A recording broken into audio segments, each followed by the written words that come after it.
11. Friends don't lie. Stop it! You're freaking her out! She's freaking me out! The upside down. Do you understand what he's talking about? No. I found the chocolate pudding! Oh God, please tell me it's not the kid. I need you to hide!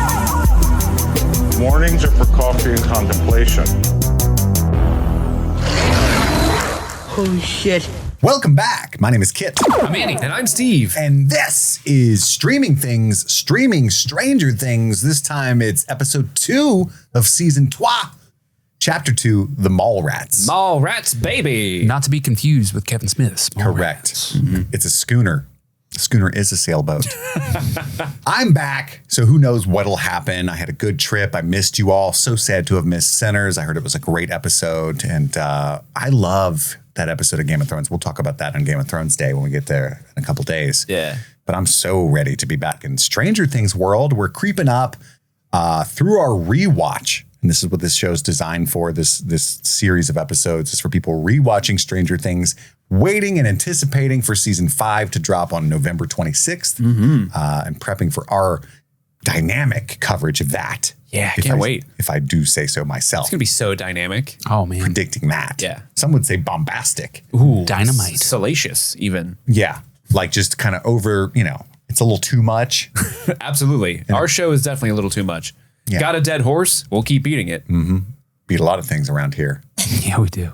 What we're going to do, we're going to talk about our overall thoughts about the Mall Rats and then do, of course, a scene-by-scene, play-by-play recap in reaction to everything that happens in that episode.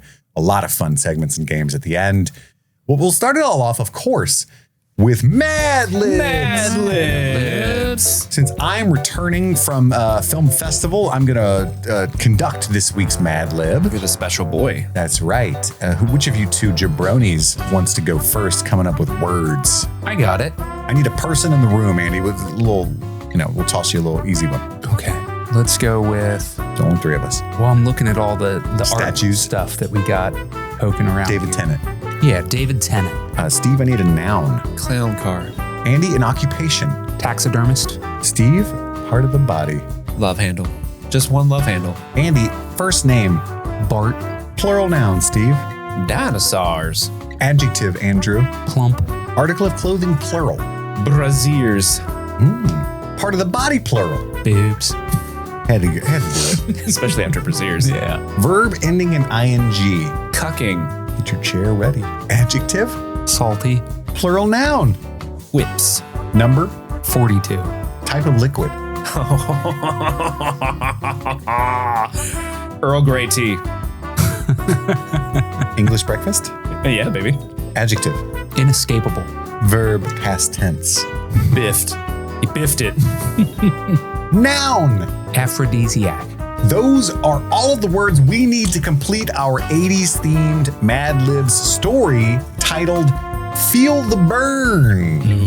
If you want to hear the results of the story that these two crafted, you got to stick around to the end of this episode. But for right now, we're going to be doing overall thoughts on the Mall Rats. Andy, Yeah. I wasn't here for the start of season 3. I remember know, that you man. thought very highly of this season. What are your thoughts on episode 2? I do think really highly of the season. I think this season is fun, colorful, exciting, funny. They lean a lot into the comedy in the season. And it's great. For this episode, The Mall Rats, I think it's a really fun setup episode.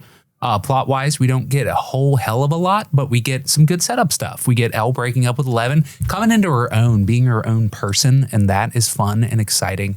I love breaking up with Mike. so much. Yes. I don't know what I said. Was it Elle breaking up with 11. Oh, yeah, that's what I meant was Mike. Yes. Some people do have that identity crisis around that age. Right. This Yeah. number one is breaking up with this number one. Boo. Yeah, we get some cool setups for like what the plot threads are going to be. We got Jonathan and Nancy investigating the rats. We got Billy being a body snatcher. And we got Hop trying to get down and Joyce, trying to do science. And it's fun, exciting stuff. While this episode does a really good job of setting those things up, it's the little bits of character work that are the most enjoyable in this episode. I think Elle and Max becoming besties is just so heartwarming, so fun. I think it's just wonderful. I think Robin steps into her own in this episode. In the first episode, we're introduced to her. We know that she's fun, she's quirky, but we don't get a lot. She gets a lot. And Maya Hawke is incredible. And I think that the Duffers know how much we love Mr. Clark. And so getting my Bologna and him standing there, hands on hips with his magnifying glasses on, was just wonderful work. He knows what the people want, or they know what the people want. It's a thirst trap, really. They know, they're like, we need to get, sex sells, get Mr. Clark in short shorts and the glasses. Yeah. Oh, was he painting metal figurines too? Ooh, Daddy. Oh my God. Paint me like one of your metal figurines, sir. Yeah. So when I finished this episode, I was like, oh, that was good. I want more. And then I got to do more because we're covering 2 episodes this week. So yay. Yay. I agree with Andy 100%. I like going into the first episode. You weren't here last week, but I was kind of like, this is kind of a weak start for me season wise, because by the end of episodes 1 and 2 of the first 2, or I'm sorry, by the end of episode 1 for seasons 1 and 2, I was like, I'm in. But by the end of last episode for this season, I was like, okay, well, I'm not in. I'm not quite in, but I'm just going, okay. Just the tip. Just the tip, please. This episode, though, really sort of starts ratcheting up my interest in things. I think 11 and Max, their relationship makes this episode. It's so good to watch. I think Sadie Sink and Millie Bobby Brown work really well together. And the 2 different roles those characters are playing in the scenes they have together are wonderful. Like 11's fish out of water, just there's so many people, and this is what being a young kid's supposed to be. That wonder in her eyes is so great. But then also Max is kind of being there like, come on, girl, let's go. We don't need boys. Boys suck. And like it's just a perfect pairing. And it's such a breath of fresh air, especially after last season when everyone was just so unnecessarily mean to Max. I say everyone, I mean Mike at 11. And then to finally have like the 2 girls not only be together, but they're like great friends. That's so fun to watch. And of course, this episode is going to have a warm place in my heart because they gave Mr. Clark the fanfare he absolutely deserves. Because when you're watching seasons 1 and 2, you're like, okay, I love this character.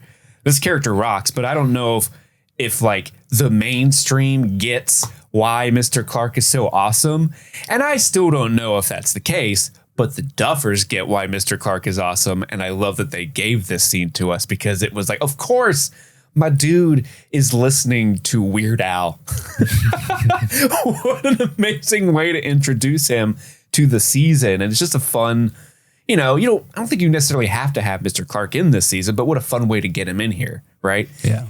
And then of course there's a bunch of fun stuff. Again, this is a rewatch. So we're kind of watching these episodes, knowing where the story's headed, and how fun is it to see like the small little seeds they're planting of like, ooh, that's the big Russian guy. He's been in the background of these scenes all along. How fun is that? It's really, really good.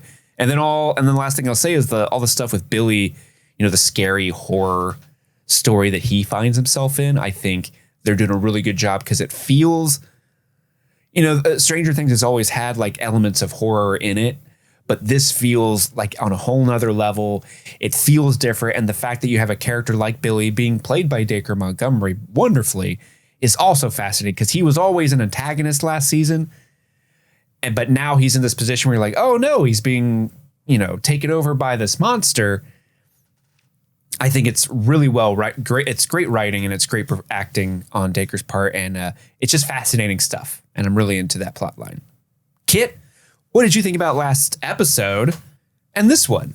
We didn't get your thoughts last week. Yeah. I mean, I remember being with Andy and just really, really liking season 3 more than it seemed like most people did, because I do think this season gets a lot of flack, if I recall.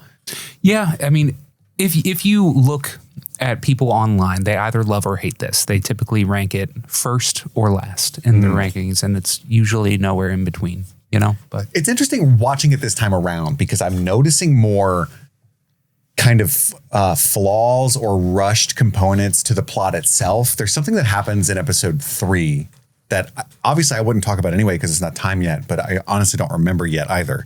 But I remember thinking like, oh, that's the laziest little goofy pseudo Duffer thing that they could have possibly done. I can't wait to remember what that is. But there are so many components to this season that are so incredibly fun. And you guys talked about all of them. It's the Maya Hawke of it all. This was kind of the society's introduction to the progeny of Ethan Hawke and Uma Thurman. and she's a superstar now. And she's wonderful. She's so charismatic, and it's everything that you'd want a Nepo baby to be, you know? Somebody who spent all of their time around two wonderfully talented, rich people learning the arts and being well-rounded and everything you'd expect Ethan Hawke's kid to be like, you know? He's probably like, all right, kiddo, watch before midnight, and then you can, you know, stay up late. And if you're going to be a Nepo baby, learn about love. Yeah, that's a good be Nepo good. Yeah. baby to be. And for breakfast, Gattaca. That's where we met. Remember when you were 10 and I started doing Boyhood? Yeah, that's funny. And then you were 21 and I was still doing Boyhood. Now he's walking around ripped as fuck from Black Phone. That's awesome. I'm the grabber. Grabber, I hardly know her. I didn't know that was the villain's name in Black he was Phone, and I was just like, flummoxed oh my by that. God, that's a wild name. It sounds really corny and lame, and in context it works though, because it's got this whole like Stephen King Sure, vibe. yeah. Anywho, Context is everything. The movie, I'm sure it works, but just you saying like, yeah, and then the grabber Ethan Hawke shows up. I'm like, whoa, whoa, whoa. get out of there. So Maya Hawke is great. I love what they get to do with the pairings. You know, they do the Game of Thrones thing pretty well in this show. We talk about it a lot, but Dustin and Steve, it's kind of fan servicey, but they like, we know we got to get them together. And I think it would be really thematically awesome if we put Max and Elle together as growth for their characters based on how they started. And I think that's a wonderful idea, and it works to great effect. I mean, I know some stuff's coming later that I really, really love. So, you know, all in all, great start in general to me. The second episode is way better than the first episode. Things are picking up pretty well. The Nancy and Jonathan dynamic is interesting because they're kind of grown up a little bit. They're out of high school. They got their job at the paper. Are they Not out of high school yet. She's not, at least, for sure. Jonathan would be. It's summer break. I know that Steve has definitely graduated. I think that Nancy is. Is Steve older than Jonathan? Yeah, I don't know. I can check that. I thought Jonathan and Steve were in the same grade, but I know Nancy's definitely a Still grade a younger senior. than Steve. Yeah. Next So season, Jonathan's out of high she's school. working in the school paper, so she's for sure in high school in season 4. Yeah. And Steve was applying for college last season, so I think he's graduated. And yeah, I'm assuming that Jonathan's been driving since season 1, so he's probably out. But it's interesting to see them like in these more kind of adult capacity. They're working at the local paper, and fucking Jake Busey's there. I forgot about that. I was like, holy shit. He's Okay, probably my least favorite thing of this season. He's It's not just good. over Yeah. the top. Yeah, agreed. So Jonathan and Nancy are the same grade. So these are summer jobs for both of them. Interesting. And So he's Steve younger is than Steve. And Steve is a year older. Yeah. He was just being a bully. So Jonathan's been driving. Was he held back? I think he was held back. He might have been. The Knowing that. dude's like 37. I don't believe in school. He was in Terminator. I mean, come on. Yeah, so I agree that Jake Busey of it all is too much. Yes. A lot of this stuff is a little goofy, and yeah, but you know, I'm having a great time. This is a good season. I can't wait to kind of see where it lands. I don't know that I can't see it being number 1, but it's not going to be. Well, it might be 4. I don't know. I don't know, man. It gets so good from episode 4 on. Okay, okay, I'm excited. Let's see what happens. Yeah, the sauna test is the turning point for sure in this season. Is this like a Game of Thrones season 6 thing, Maybe. where it's like, whoa? Maybe, man. Yeah. Is that what happens? Might be. Well, let's talk about it. We're getting to the scene-by-scene, play-by-play recap after a brief break to hear from one of our sponsors. And we're back. Netflix describes the mall rats thusly. Nancy and Jonathan follow a lead. Steve and Robin sign on? Sign on. Fuck, I spelled that wrong. Sign on to a secret mission. I was like, I don't remember that. And That would be cool. And Max and 11 go shopping. A rattled Billy has troubling visions. It's underselling it a little bit. I'm a little rattled. He's rattled. Sorry, guys. I'm late to work. I'm a little rattled. I've been It's a seeing some very things. rattling experience. Yeah, I almost got sideswiped. I hydroplaned on the way here. That's rattled. Yeah, and I might have been abducted by a monster. A goop monster. So Billy's all battered and running from whatever that monster is that we saw at the end of episode 1. He gets to his car and drives away. It's frustrating that he doesn't keep driving, but it doesn't actually matter. We find out, right? Well, he's trying to get to a payphone to call the police. Yeah. I know, but like, was that what you would do? I mean, maybe like if he like got attacked, maybe it's like something like put like it put a tentacle in my face and aliens Exactly. me. Depends on how far away he got. He didn't get that far. It didn't look like to me, right? Like that's what I'm thinking. I'm driving in my car. I'm thinking I'm gonna have sex with Mrs. Wheeler. Yeah, still got to get that in real quick. Got away from the monster. I'm late for my date. That's what happened to him. Sorry, I'm a little sticky. He was half stock, ready for the night of his life. You know she was gonna rock his world. He has like a little minor car accident and he's all macho, so he walks in this fucking scary building for no goddamn reason. Hey, that's not to get my dick wet. Who is that? And then, Well, he didn't walk into the scary building, right? He was dragged into it. he got pretty close to it and then was dragged in, right? Well, he heard. He approached. I think that he wrecked his car. He's looking around. There's And he's like, in the yo, distance. what's up? Something grabs his leg Yeah. and drags him through the parking lot. No, there's a the little bit of an element of he was, I mean, he might have gone in there. he flexed on it before. It was more of he heard a noise and was like, "The fuck is that? Ah! Yeah, who's fucking? Is that you, Mike? Stay away from Max. Is that you, Mike Wheeler? Yeah, exactly. Lucas? I'm gonna fuck your mom. Lucas Sinclair? Fucking Your head stock mom's right next. Everybody's mom's getting it. I'm gonna consensually have sex with everyone's moms in this town. That's right. Consensually is clear. That's how I get back at you. That's the ultimate bully move. Yeah, so put yourself in his shoes. You're half stock. You get dragged in there and molested. You run out to your car and you drive and stop at the phone. I'm going all the way back to town. Or drive to the police station. Correct. I might not tell anybody. Maybe he was like, yeah, you just go. gonna bury that shit deep down. But it doesn't matter. It turns out he's already gotten got, right? So now we know that if Kid ever gets mind flayed, he'll never tell us. We'll never know. It'll be on air. You'll be like I'm going to eating- tell that whole story, but as comedy. You'll be like, that's how I guys, deal with my trauma. I love Nerds gummy clusters, but have you tried ammonia? It's wonderful. Fertilizer. It's my new thing. Just eating Ellie. He stops at the phone booth. He dials 911, and then he gets this like flashback to the carnage, and then he ends up. Yeah, he had that like mouth tentacle that Will had in the Upside Down Yeah. in his face and everything. And so we already have that like imagery of what must be going on, and he must be invaded mentally, because we've experienced that in season 2. And he ends up in the Upside Down, hangs up the phone, and there's like this Lemmings army marching toward him. And I love visually, it's really cool because it's so like the cool. shadow of the mind flayer that becomes the people. How cool is that? Very cool.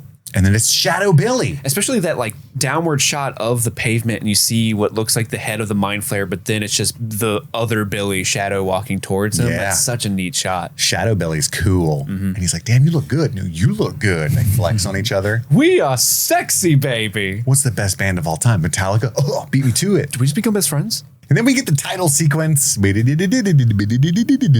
11 is pacing on the porch because she doesn't know that Hopper has threatened Mike. Mike's not showing up at his usual time. She's like, where the hell is he? It's 9:32, man. That's right. It should Holy already be shit. there. She knows how to say time now. She Yeah. didn't say 932. But she Oh, yeah. randomly, when it suits the script, does not know how to speak again, It's true. which comes up later. And it's so funny. But we pointed out in the last episode that they have, when they go to 11's room for the first time, they're like going over all the props that are on her desk and everything. There's Hooked like, on phonics? there's 2 like English, How how to to learn English speak books good. and stuff. Yeah. It's been a year, It's been less than a year. November to like July. 8 months. Yeah. Really? Didn't it say a year later? From when the Russian thing happened. Oh, that's right. Oh yeah, so that Russian thing was actually like 4 months before season 2. We were discussing that last episode. I missed all that. The what's the guy's name? Charlie Days from that meme. What is it? Oh, Pepe Silva. Yeah, you guys Pepe Silva'd it with the timeline. Yeah. They don't even know Will's birthday, so That's true. I'm not confident. Yeah. I mean, that's fair. That's fair. But Mike, when she calls him, Mike, phone, and it's like that whole thing. And that took me back, dude. Yeah. But he lies and says that Nana's sick. And there's this whole comedic thing because Karen's still on the phone. Nana's sick? Mom! How many times? Got food. That was the kids these days don't know the pain Yeah. of trying to rizz up a lady. and your brother's listening the whole time, making fun of you, or your mom wants to get on the internet and send an email, so you have to hang up, and you're like, fuck. Yeah. This is bullshit. I should run away. That was pain, man. Pain. AOL didn't exist yet. I love Cara Bono's acting because she answers like, hello. Oh, you need Mike? Sure, I'll get him. Mike! Just that little turn She is hates so Mike bomb. more than we do. I mean, she has to live with Mike and Ted. That poor woman. It's got to be miserable. Right? And I didn't get to talk about it. And I hope you guys did. Hopper was 100% valid in his crash out because Mike was being a little piece of shit. You're not going to laugh at me in my face. No. We were all like, Mike sucks. Okay. Like maybe Hopper shouldn't have invented a story about like your Nana's dead, but he would have been well within his rights to be like, get the fuck out of my house, kid. Yeah, for sure. Yeah. Like if I'm going to be making out with a guy's daughter every day for 6 months, I'm going to yes sir, starting no, sir. at 9:30 in the morning. I'm going to bring just waking him up with pancakes and French kisses. I'm going to be, bringing cupcakes and go ahead and clean the kitchen every now and then. Like, come on, man. Use your be brain. nice to that guy. You're not going to make fun of the chief of police, who's also your girlfriend's dad. The way to do it is bro him up. You got to sit in the living room and just hang out with Hop sometimes. Like, yeah. Hey, man, I protect the thin blue line. I get it. Daps him up. Hey, man, you ever seen a show called Magnum P.I.? I love it. Oh, you're into it. Dude, have you seen? Did he look at the dogs? Right? Yeah, exactly. That's how you do it. Completely disrespectful. Just want to throw it out there. I'm glad you guys are on the same page there. Absolutely. But anyway, he's basically already caught in this lie. And 11 is so distraught she forgets how to speak. Do you lie? No. I'm going to lie about lying. I'm doubling down. I need to be home with my feelings. She hangs up. She's like, he's not here. And Hopper's just so pleased with himself. I love him when he's like, everything okay? He has the best, happiest drive to work of all time. Mm-hmm. Don't mess around with Jim. Having a great drive. He stops at Melvald's to tell Joyce he crushed it. Thanks for the advice. It was basically all you, even though he did nothing she asked him to improvise a little bit. Yeah, just a little. I may have invented someone's death or ailment. He asks her out to dinner again at Enzo's, and he pretty much kind of forces her into it, right? 7 o'clock, Enzo's. She says, well, I'll drive myself, right? She's very hesitant. She's still mourning Bob Newby, as we all are. Yeah. Whoa, this isn't a date. Right. Wait, date? Nobody said anything about a date. That's what I'm saying. Why are you saying that? I'm saying that. Yeah. It turns out there's a big protest over at the town hall. Mm-hmm. So Powell calls the sheriff, hey, I don't know what you're doing. I don't know if you're trying to get laid right now, but if you are, you need to stop that. We got police stuff to do. Mm-hmm. Is Callahan just gone? I don't remember. I don't think he's in this season. I don't recall. I know he comes back. Oh, does he? But I don't think he's in season 3. I could be mistaken, but I think he's gone for a while. He was filming Yellow Jackets. Could have been. And then there's more magnets falling in Melvald's. And Joyce is just like, what in the darn heck? I love that shot of her like, this one, no. This one, no. What about this? They linger on that a long time. Like, Joyce, it's going to be the same. She's doing science. Yeah. It is funny, though. I can't believe you're not opening a curiosity door right now, Steve. My curiosity door is open. I just You're going to try 2 magnets and go tell Erica all the magnets don't work? That's bad science. Yeah. Bad science.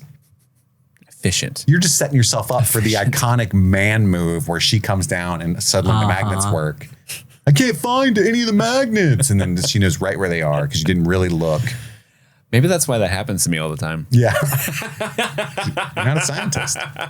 Not a scientist.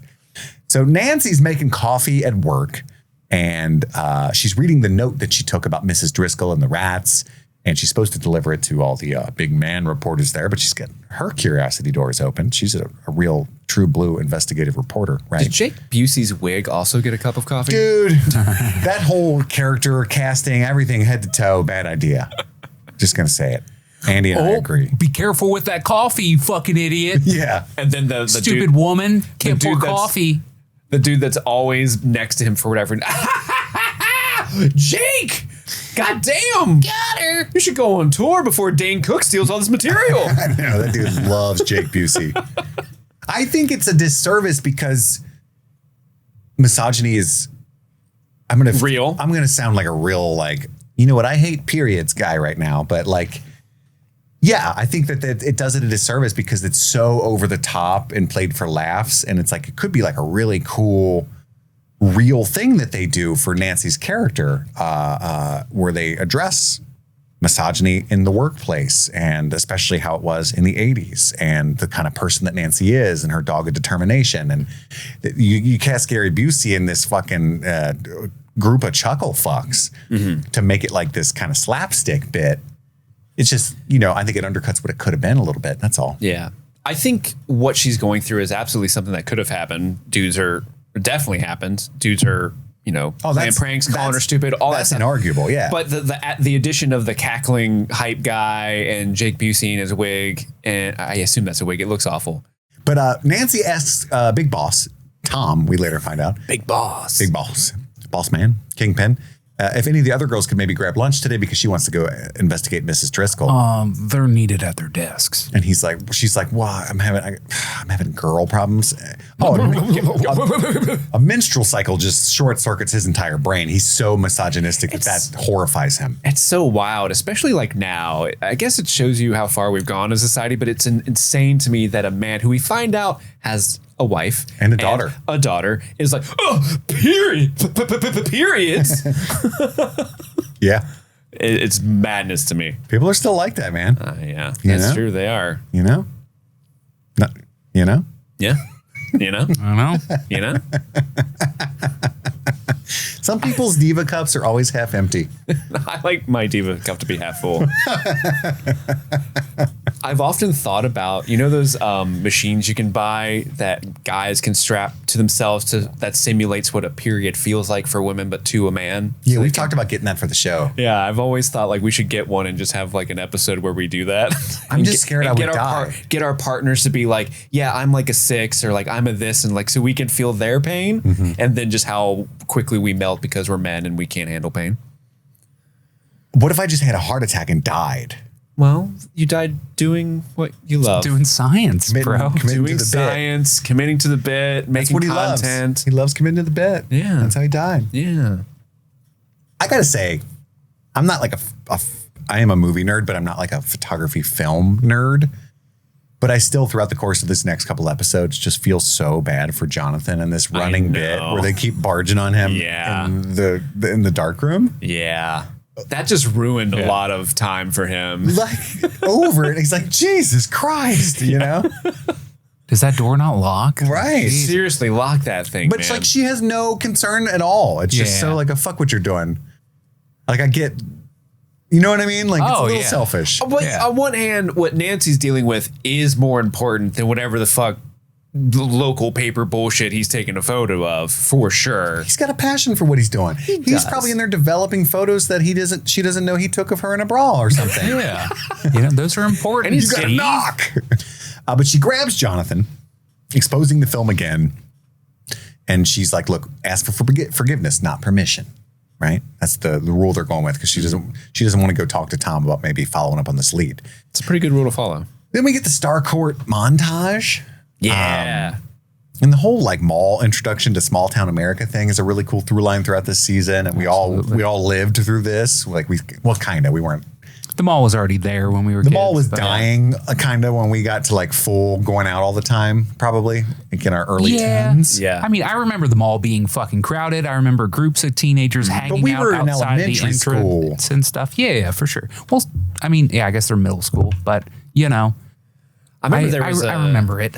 I remember there was a senior prank where my brothers and sisters went to high school, where they would go to the Eastgate Mall, because back then Eastgate Mall had like the fountains and shit in them. It was the big deal. The senior prank was they would take like detergent and pour it into those fountains, so they would like sud up and overflow and stuff. That's probably good times. Yeah, probably was. Probably many thousands of dollars worth of damage they did to the equipment there. You think so? You know, I think it like what's it do? It would fuck up the water pressure. All those fucking pumps and shit would have to be at the very least. Fucking, you'd have to clear out all that water, drain the and water, refill it and shit. Yeah, but that's wasteful. I feel like more likely it would actually damage like the machinery. Might just clean it. Maybe. Doubt Maybe it. they're doing it a favor. Maybe pour some fucking OxyClean in there. Mm-hmm. Some CLR. It's your white's whiter, your bright's brighter. That's right. That one guy with his fucking name with the beard. Billy Mays? Yeah. R.I.P. Not Willie Mays. No. Just an old black and white baseball player standing there. That was dumb. I regret that. Where are we at here? Dustin arrives. Dustin introduces himself to Robin. Hey, is he How here? many weird little children friends do you have? Right? How many Henderson. children are you friends with? Henderson, he's back. But that's I like love his this. like best friend. They have their whole secret handshake and You shit. got the job. I got the job. I just love how beside himself Steve is that Dustin's back. Like he just Yeah. shoots out like, oh, Robin, he's back. More excited to see him than even the other kids were, even though they threw the party and stuff.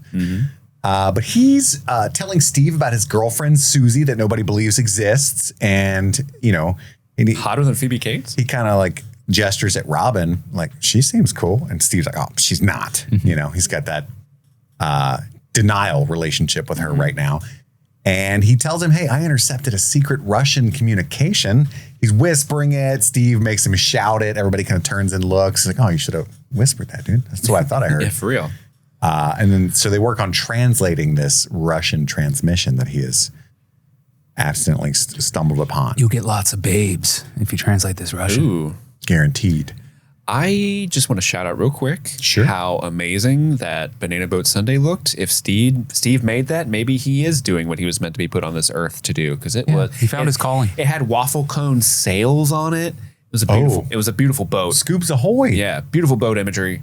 Just throwing that out there.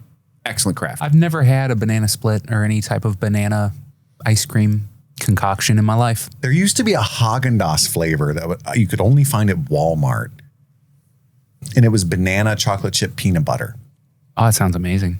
And Carissa fucking loved it. It was when we first started dating. You know how you have your little things you do, And she also loved blueberry Eggos with peanut butter on them. Oh, Ate those constantly. She loved that ice cream. It wasn't very banana-y, though. It was just really fucking good. And they don't sell it anymore. Like, I can't find it anywhere. I tried online. Obviously, Walmart hasn't had it for years. I would have tried there first. It's really sad. But yeah, I'm not a banana split guy either. I don't know if I think I've had one. Yeah. Never have. I've had one as well. I don't seek them out. Nobody, I think nowadays is like, let me get a banana split. Let me get a nanner splitty. A nanner split seems like it was like a 1950s thing. Yeah. Like, ooh, a banana. I get my potassiums with my ice creams. Back when sweet treats were at least mildly healthy. Yeah. Yeah, now we've got like, it's Reese Cup, fudge, brownie, sickle, frickle, fuckle, tuckle. Yeah. Go fuck yourself.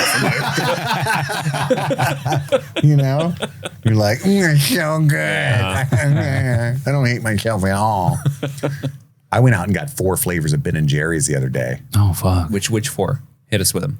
I got the Tonight Dough. Ooh, that's a good one. It's like chocolate chip with cookie dough, fudge, brownie, all that shit, dude. We It's having crazy. that tonight, though? I got cookie dough classic. I got to. my favorite. You guys are gonna make fun of me. Cherry Garcia. Why would I make fun of you? It's kind of everybody else makes fun of me. It's like Why? I don't know. I love it. Thank you. It's Cherry- just chocolate cherry chip cordial. and cherries. Yeah, exactly. Yeah, that's good. You guys are with me on this? Fuck yeah. All right. Fuck yeah. Are they just making fun of you because it's Ben and Jerry's? You got to go for the insane ones. Exactly. Well, my wife's very much I want the fudge and the brownie and the chunks and the bunks and the fucks and all that, Yeah. And I'm more like can I have vanilla with rainbow sprinkles kind of guy. And then my Can't go wrong son, with to be that. honest, didn't get Ben and Jerry's. He chose Grater's black raspberry chocolate chip, which is Also What? a solid pick. wonderful. Legend. I fucking love that. Dude, that was my birthday cake. That chocolate they have chip? They have a black raspberry birthday cake that you can buy at Grater's, and it's so fucking good. This is a very localized conversation to our Yeah. listeners because Grater's is a Cincinnati company. You can get Grater's all over the country now. Oh, can they ship that shit? Yeah, they ship it all over the place. Well, the chocolate in the black raspberry chocolate chip is incredible. Yes. And the cool thing about that ice cream is every now and then you'll get like a fucking nugget of that shit. Like a dude. rock. Yeah. like you were this- digging for gold and you It's found it. so- and Yeah. you can't stop eating it because you're like, let me just find one more chip. And all of a sudden the pine's gone. And you're like, fuck. How did I find a piece of chocolate the size of my TV remote in here? It's so good. This is why I never get laid. But you're just like, well, it was worth it, Yeah. Or, I don't think that. Recently, I got hit to chocolate cherry cordial. It's everything that you described with Cherry Garcia, except with chocolate ice cream. No, you Fire. stop it. You ruined it. Fire. I'm sorry because you supported me. So good. It's so I don't like good. chocolate ice cream. Oh, okay. Well, you're just a Nazi. I like vanilla Obviously. with chocolate chips, and I don't like chocolate. Do you like blonde hair and blue eyes too? I mean, I'm not opposed to anything except chocolate ice cream. Another thing Andy likes that I bet you like. Mint chocolate chip? Yeah, I would not. Oh, it's I would the never. fucking tits. I would never. It's so good. Are you on this toothpaste ice cream as well, Steve? I will eat it. I don't seek it out. It's minty and lovely. It's refreshing and yet satisfying. I enjoy it. I like but when a I York want ice cream, peppermint I don't want patty. that. I like an Andy's mint. One after a spicy meal. Why would just a couple bites? Why would you know what I'm take saying? Andy's mint? Exactly. Yeah, get off my shit, bro. Anywho, we've talked too much about ice cream, but you're right. He's good at making banana splits. Steve is in his element, right? Max is out skateboarding. Elle rolls up and she wants to talk about Mike. She's forlorn. Hi. I need a Oh, I know. It's so sweet. companion Did you think Max at first oh fuck, she's here? Jesus Christ. for sure. She's gonna break my neck. Magneto's here. She's gonna throw me off this skateboard again. But Max is immediately supportive, and you need this in your life. Everybody needs this. He's a piece of shit. You know, co-signs Elle immediately, but she's not wrong in this instance. Boyfriends lie. Friends don't lie, but boyfriends lie all the time. Oh yeah, I've dumped Lucas like 4 times. She's so proud. She wears that like a badge of honor. And he comes crawling back. Every time. I know what his dad's move was. It's always to buy his. Look at all this stuff he bought me. Behold, my stuff Lucas bought me. She's never wrong, son. Lucas and Mike, meanwhile, are chatting as well. And poor Will's just in the corner setting up D&D. And honestly, I think this is a brilliant thing that this season does. We don't have to talk about it now because we go into it later, but I will put a flag there because I really want to talk about the Will stuff. But Max tells Elle, this is where Elle's vernacular, it's so silly, but it does work. She's like, give him a taste of his own medicine. And Elle's like, give him the medicine. You know what I mean? Like it's funny. Give him the medicine. And Max is like, or dump his ass, right? And Lucas is like, Max has dumped me 5 times. It's no big deal. You can fix this. It's easy to get out of this. And then they just bail on Will. Let's go to Starcourt. Poor Will. I'm still here. As someone who has spent a lot of time setting up a board game that has 1 billion pieces to it, I'd be like, no. I set all this shit up. Y'all are coming back down here. Yeah, that's just like in the middle of the live show, Andy and I just run to the mall. Like we're good. It's not quite the same, but I would just be so, I would wreck my childhood fort in anger. you would. The ladies at the pool, they hate Heather, the female lifeguard. They hate her so much. Oh, I can't stand her voice. Why can't women support other women? That's all I'm saying. That's what this season is supposed to be about. And look at you. Come on. Lusting after this. I mean, boy, what is going on, ladies? What is going on? But Karen sees Billy arrive and she stood him up in her mind, right? So she goes over to talk to him. Hey, can you watch my kids? I got to talk to this guy I almost cheated with. Did you guys support Karen's decision while I was gone? Did you say that she should have went all the way? No. I know. I'm not talking to you. What? I'm going to be honest with you. I don't remember if I did or not. I don't know if I co-signed it. I think I was like, get it, girl, but also like, keep it a secret, girl. I think I ultimately said like, there's nothing wrong with like flirting in general. Now, Yeah, this you being did. a child is Let's put we're that aside. putting that aside. Yeah. I think that Not that we put that aside. I'm Well, I just, think, yeah. I'm saying that like, I yeah, think let's being a pretend little he's flirty 28. is harmless, right? Being a little flirty. Now, making plans to go cheat that's too far, right? You know, you can't be a mildly flirty person, and that's too far, right? I think I don't co-sign that. You go, you dump Ted, and then you go live your best life. Exactly. Just You know what I dump mean? Ted. I'm saying she should have left Ted. For sure. Or for Holly's benefit, talk about potentially opening up the marriage. Sure. You know? We'll be here for Holly when she's 18. You We're can sit in done. your chair, Ted. Yeah. Obviously, you're not interested in what I do anyway. So You know? Just do what you always do, Ted. And watching his lazy boy. That becomes the cut chair. He'll just fall asleep. He just falls asleep. Oh, fuck me. Language. It wouldn't work. It couldn't work just because of Ted. What is she like, Ted? No idea. She likes when I load the dishwasher. She likes when it's over. Just hurry up. That's what I do. Oh, man, that's so funny. Okay, we're on the same page. But Karen is rocking those heels at the pool. Mm-hmm. Sure. Oh, man. I mean, I respect it. I respect the game. I respect the commitment to looking great. But also, I'm just like, I have pool shoes with lifts. it's wet around the pool, Karen. I'm worried you're going to fall. Makes my butt look good. I get it.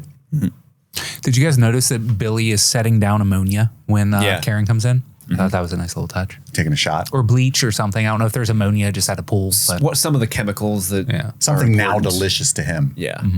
You know, I didn't like bleach before. I thought it had a really Slept on it. overpowering smell, but now I get it. I think this scene's really well done because she thinks he's angry about being stood up and he's just sweating and suffering. And when he pictures slamming her head against the wall, it's terrifying because you think it actually happened if you're watching it for the first time. You're like, what the fuck? You know, Karen, no. But also, what you realize is that he's mean to her. He's like, Stay the hell away from me, Karen. what's that dog? He's an old Yellringer. Well, no. white-fanging her. He's white-fanging her. or Exactly. Nymeria. Old He's Yellringer. not old Yellering. That would have been if the vision was real. We thought that's what was happening. He's white-fanging her. He's like, look, I don't know I really want to kill you. Get away from me and stay away, Karen, right? And so it's like really tragic and cool. Like Billy, he's fighting it. This is also a cool edit that they do. And they do this several times throughout the season, but I think twice in this episode, where they just cut to black. Sound goes away and everything, and then we resume the scene, and it's just a fun pacing thing. Yeah. Yeah. He's walking back to his like lifeguard chair. And that son is doing murder to him. One of the girls, I think it's Heather. It's Heather. Looking good, Billy. No, liar. Is he? Liar. He's like stumbling, barely conscious. Hot and sweaty, pale and jaundiced, Ooh, Billy. looking good. Sun's barreling down. This is what it's like when I go to the pool. Yeah. Like when he gets up there and his arm is melted, that's me after being out there for 5 minutes. Everyone's blinded by the reflection off of your pale white skin. Yes. Nosferatu wearing his shirt in the pool. Dude, I can't imagine. I went to a nude beach in Hawaii, me and my wife. I can't imagine what those poor bastards were seeing. They could have shut down the lighthouse. Because like You know, my torso is pale enough, dude.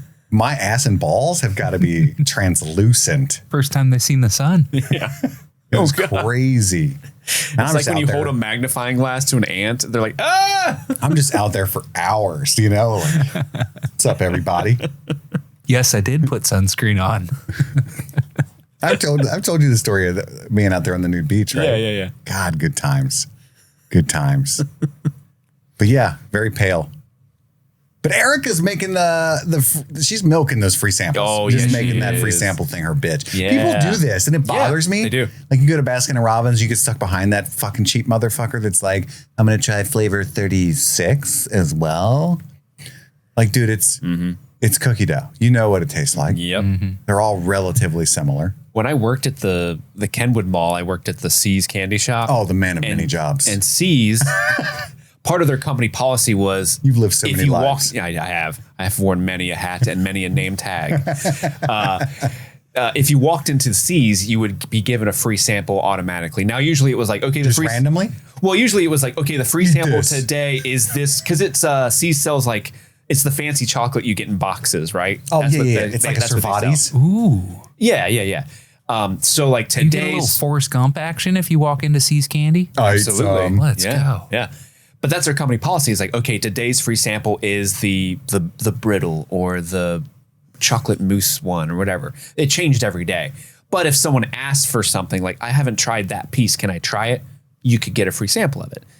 And when I worked at the mall, there were definitely kids and full ass adults who would really abuse that. And it was always like, all right, man, get out, either buy something or you would Robin it Yeah. and say, hey, you're cut off. Yeah. Mm-hmm. Usually my And I cutoff bet it was like felt 3. good, too. Oh, I did because I was like justified. Like, oh, there's no way my boss is going to yell at me for If doing we this. know anything about Steve, there's nothing that brings him greater joy than denying a child candy. Yeah. Yeah. Oh, by the way, Dobby dies as they leave. He goes out on Halloween night just with a hose, sprays the children as they walk by.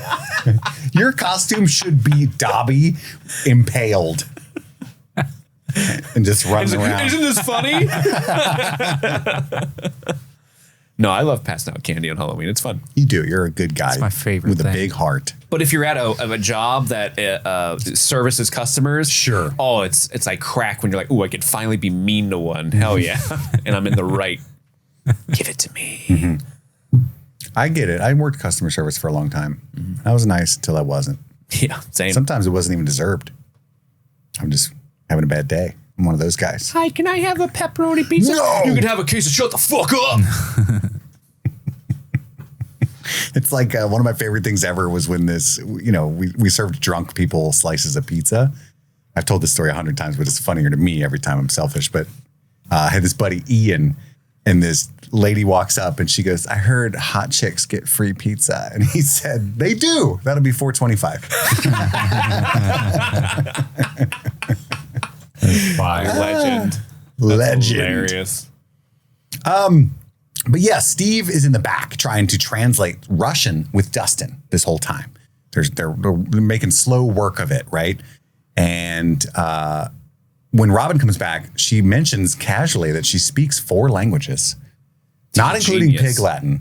Right. So maybe 5. Yeah. One of which is music, which I thought was an artistic but beautiful touch. Right? Yeah. She's not wrong. She could get into Berkeley, maybe. Yeah, she speaks Spanish, French, and Italian. And music, which is a language. Or maybe Or English. It's probably the 4th one. You're right. Spanish, French, Italian, English. You're 100% right. But she does bring up the music thing. Yeah. So it's 5. She says her ears are little geniuses. And 6 with Pig Latin, Totally. if you count music. I love that she's I like, forgot English. Uye, Arye, stupid stay. And Steve's like, dang Russian. Duh. And then she's like, that was Pig Latin. And he like hits Dustin on the shoulder like, you fucking idiot. Yeah, they lean into the comedy, but it works. It's very, Fast Times at Ridgemont High, in this season, which is very intentional, I'm sure. And Steve points out that the music at the end of the clip sounds eerily familiar, and they just brush past that. like Harrington, we're focusing on words. Yeah, come on, man. Come on. Which is funny because she's got that musical ear. You'd think she'd be, of all the people, to notice it. Jonathan and Nancy show up at the Driscoll house, and You look young for reporters. We get that a lot. I like that. we're literally in high school. Bags of fertilizer are torn open in the basement, and she says there's diseased rats running loose, but she caught one of the bastards. She's very pleased with herself. It makes me laugh because we go through this whole scene and Nancy's like, are you sure rats ate this? Why would they eat this? I don't like, there's this air, she's doing her due diligence as a journalist. Like, Yeah, I don't asking really them tough believe you. questions. But then the woman's like, oh yeah, I caught one.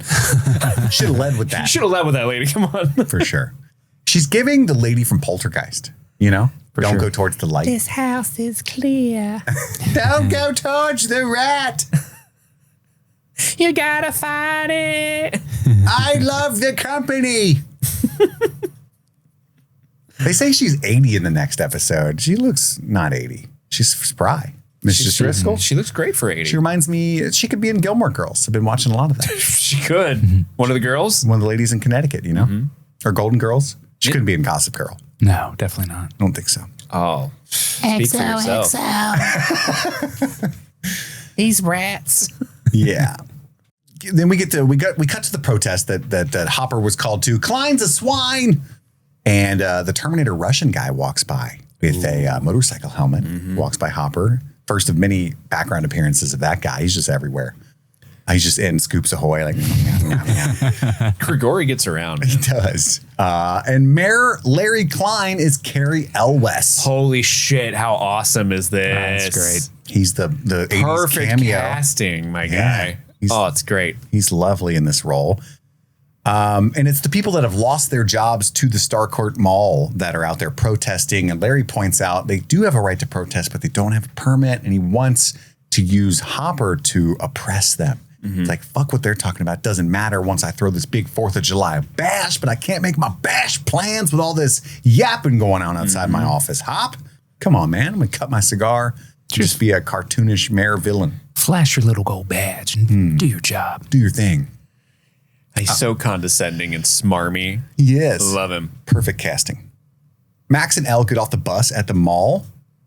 And, Elle's a little hesitant at first. Oh my God, too many people. It's against the rules. And Max is like, fuck rules. We make our own rules, girl. Smoke a cigarette. Come on.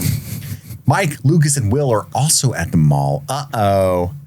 And there's this kind of intercut shopping sequence that becomes a montage eventually. And it's really cute. And I think it's wonderful how Elle's like, well, how do I know what I like? And Max is like, girl, you figure that out. That's what we're doing. Try on everything. Who gives a fuck? There's even going to be a weird random photographer guy that does a whole photo shoot with us, which is strange. And I don't even know. I hope he actually works here. Have you ever seen Austin Powers? It might be Jonathan with a fake mustache. If it's Jonathan, they got to close that mall down. And You gotta find something that feels you, not Hopper, not Mike. You. I know that I'm really slow, but when it cuts back to Melvald's after this, how do I know what I like thing, it hit me. Oh, no one ever shops at Melvald's anymore because the mall's open. That's why Joyce is just doing whatever with the magnets and chilling. Yeah, if you look in the background, the photo station in Melvald's is closed, and there's a sign that's like, Kodak thanks you for the 34 years at Melvald's. And I think the pharmacy in the back has a similar situation going on. Donald not going to be able to afford to give Joyce free cigarettes anymore. Yeah. She should But go as work at long the as mall. she's not making commission, she's doing all right. For sure. Quality She's of life definitely increase. Making at least $5.20 an hour. Yeah. Back in 85? Crushing it. Oh, yeah, she could buy 3 homes on that income. He already owns one. Yeah. God, we used to be a country. Right? We'd be crushing it with this podcast in the 80s. Dude, I don't in know the how they'd be 80s? listening to it, but on our Ham Shack radio. All right, guys. Bottom of the ninth. I don't know. We call it sports games. We'd have to. That's the only thing. Either that or telling old stories about War of the Worlds. The nerd renaissance hadn't happened yet, so yeah, be like, yes, and the goalkeeper is swinging the bat. Oh, Steve. Exactly. I would be outed so fast. Outed because 3 strikes. Oh, sports. Yeah, Joyce is there. She ends up getting some texts about magnets. She's like, this, you know what? I'm not a self-taught person. I need help with this. So she goes to Mr. Clark's. And we talked about it already. He's there listening to Weird Al. It's a fucking phenomenal entrance. Yeah, it is. That garage door opening with his little shorts and his hog. I can Mrs. assume. Byers. Oh, it's so epic. You can assume. I think it's pretty much confirmed. If you look close, it's hanging out the bottom. By his There's literally, the song. What's that rock singer that's like the Gen Z rock singer? Fuck. He was really big. It's like the Ozzy Osbourne memorial. Youngblood. You guys don't know Youngblood? I don't know Youngblood. So Youngblood, he was telling this story. It's like a Rolling Stone cover photo shoot or Vogue or something. He doesn't wear underwear. He tells the whole story, but his dick's hanging out of his short shorts and he's on the cover of a magazine with the tip of his dick hanging out. And Benny Blanco's got that blown up and framed and hanging in his house because he thinks it's so funny. Which you can only imagine Selena Gomez hates. Anyway, that's what that reminded me of with Clark's dick hanging out. That's my bad. That's too many tangents. I mean, this literally the episode. song playing when we are introduced to Mr. Clark is My Bologna. My, so that's yeah. That tells you everything. That tells you everything you need to know. Yeah, yeah. Jonathan's photographing the rat, and Nancy is using Mrs. Driscoll's phone to inquire with all the other like fertilizer companies and technical companies, and stuff Exterminators to see and if stuff. anybody else is dealing with this chemical rat eating infestation. Anybody else calling about rabid rats? And she's the sweet lady, Mrs. Driscoll. She's bringing her fresh squeezed lemonade. Oh, no, yeah. I enjoy the company. Your husband's been dead for 10 years. She just likes having people over. I made it all up. I just want. I'm surprised you're still here. My kids won't come visit me anymore. I just wanted to trick someone. Oh boy, he's actually Jake Busey. I hate him. That's my son. Oh, you got to work with him? I'm so He's sorry. very misogynistic. He sucks. I tried to beat that out of him. He got that from his dad. He did. I killed him. That's why I need the fertilizer. Jonathan notices the rat quit making noise. Nancy comes down the stairs. I got to leave. And they leave just before the rat explodes. I love that little bit where he's like, I think there's something really wrong with this rat. She's like, yeah, duh. Listen to me. I'm in charge here. Old news buyers. And the goo snarls. I don't know if you guys had subtitles on. The goo It crawls. says goo snarling. It goes ticka, ticka, ticka, ticka. But it says goo snarling. Goo snarling? Yeah. It's almost like undulating squelching or whatever. The goose snarls. Goo snarls. That's going to be our new band name. Goo Goose snarling. And it's just Andy going tick, tick, tick, tick, tick. It's the band. Billy. How does I think it looks good though, like the goo. Oh, yeah. Like, it's probably effects gross. are great. You can They've still got a see proper like budget this season. yeah, you can still see like the skeleton of the rat in it, like moving It's like around. Pickle Rick style. Yeah, Leaves Pickle a little Rick. snail trail. Pickle Rick's epic. Yeah, it is. It's one of the best episodes. Billy is still asking. I think it's comical and kind of poorly done. Like the whole, I like the ambiance, but the fact that he's just like, "What do you want?" Like he's doing the Notebook impression in like Bizarro World, because there's been so much time between when we saw him last. You can only imagine he's been down there for hours. What do you want? Tell me. To build what you seek. If you build it, they will come. Yeah, I was trying to come. You stop interrupted that. me. Come on. He's saying, build what you see. I want this army. Build what you see behind me. Even with subtitles, I fucked that up. What a dummy. It's like, what does he seek, pussy? You can't build pussy. Sorry. He comes to wait. He comes to. I like I got excited there for a second, like, wait, hold on. Billy. He comes too. He just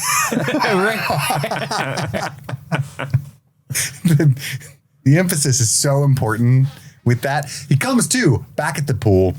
He's getting sunburnt again. Totally what I experienced at the pool. It's a gnarly burn. He's like, oh, I got to take a shower. I assume a cold shower. Get that burn off, right? Mm-hmm. He sees the other lifeguard saying, I love how they do this. Heather's like, take me to him. He's like, what? You want me to knock said, you are out? you hurt? And like, that's not what she's saying, but like his whole perception is all evil now. Oh, it's so cool. So well done. Max and Elle are trying on new outfits. This is a whole like shopping montage. It's so good. And Mike tries to buy this like, and that's how the mall was. Like you go to fucking K Jewelers or something. And you're like, oh, let me get a heart necklace for my girlfriend. $400 because fuck you. Yeah, it's 0.8 karat gold. That's why. I should have shoved that teddy bear up his ass. God damn, Mike. And then we get the montage of shopping. Elle makes, why does she make that girl's soda explode? Is that the girl? That's Stacy. That's Stacy. Yeah, that's the one that bullied Dustin at the snowball. Dustin tried bullied, to yeah. ask Who her to wasn't dance. interested in Dustin? Yeah. That's not a girl's girl move. I wish she would have done that to some boys. I'm sure Max knows. Max is like, that girl? Yeah. Real hoe bag. Real stinky bitch. Damn. Oh, stinky? But we get Material Girl. It's so fun. Yeah. And Will just She wants finds to, a look that's herself, which is a got a pretty, look. And it's a good look. It's a great look. and Will just wants to play D&D. That's all he wants. Guys, can we go home now? Can we play D&D? I've been working all week on this campaign. Please. So excited. Photography, dude. Wardrobe change. I kept thinking That of guy loves fucking his job. Austin Powers was like, yes. No.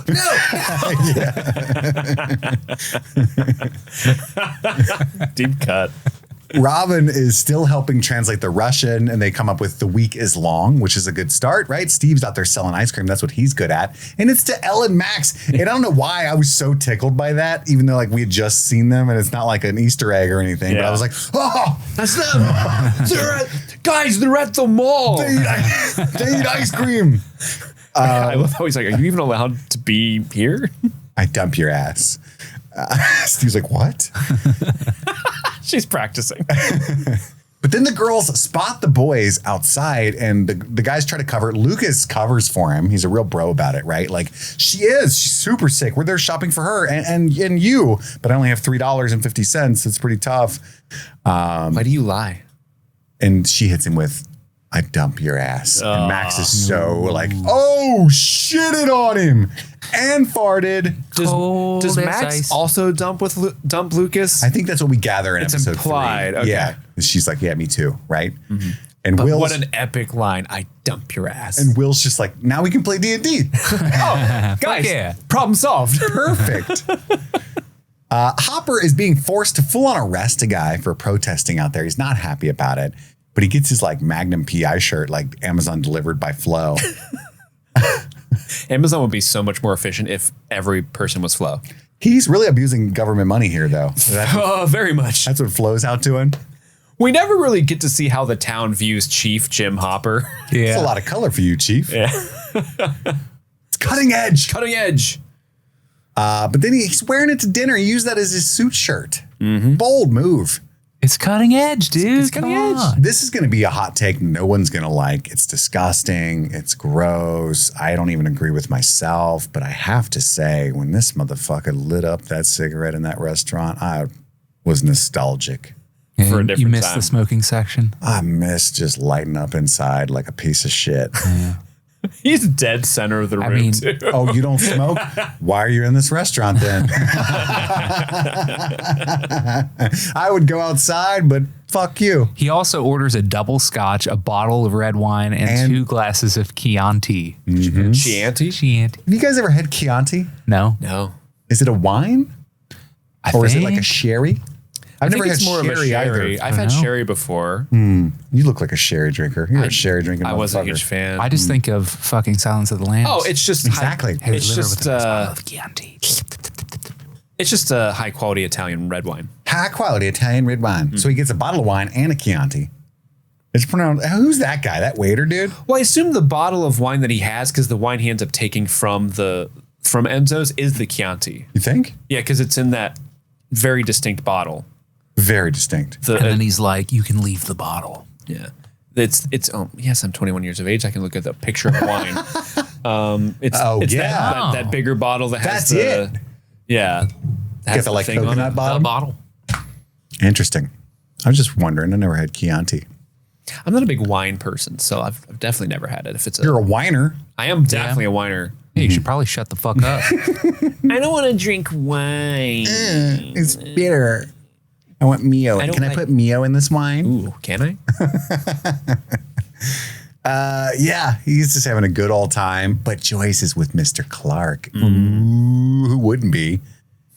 She's learning about magnets, supposedly. I love how innocent this is too. Oh, yeah. Because it's just two adults who are like Mr. Clark's like, I've never had someone ask about magnets. This is such a great Saturday night. Honestly, if Winona Ryder showed up at my house when I was painting my Warhammer figurines, it was like, teach me about electric fields, immediate Google and say, yes. Absolutely. Apparently they, I got you. I'm doing it.